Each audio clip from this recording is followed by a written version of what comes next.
Here's some of the stories trending this week at NASA. Vice President Mike Pence helped announce America's newest class of astronaut candidates on June 7th at Johnson Space Center in Houston.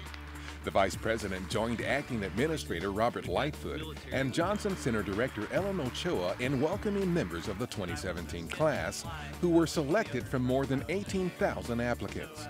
After completing 2 years of training, the new candidates could one day be conducting research on the International Space Station, launching from American soil aboard American-built spacecraft, and traveling to the Moon or even Mars with the help of our Orion spacecraft and Space Launch System rocket.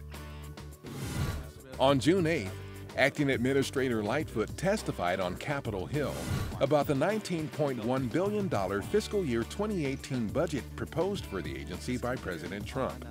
The funding would enable us to continue our multifaceted mission to advance humanity's future in space, broaden our technological capabilities, and make new discoveries about our universe.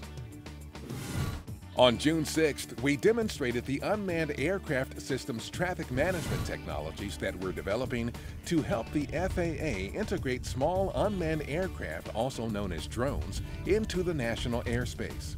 The demonstration at 4 FAA test sites around the country capped off a 3-week national campaign that focused on flying small, remotely operated aircraft beyond the pilot's line of sight in sparsely populated areas to help evaluate and refine the technology.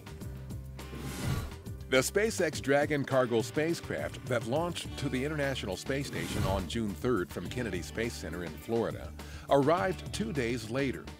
It delivered about 6,000 pounds of supplies, equipment, and experiments, including an instrument to observe neutron stars and demonstrate the use of pulsars as a GPS for future space travel.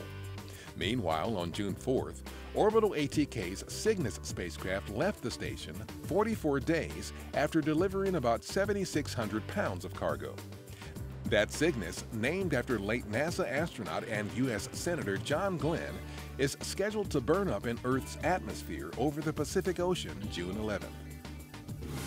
And that's what's up this week at NASA. For more on these and other stories, follow us on social media and visit www.nasa.gov/twan.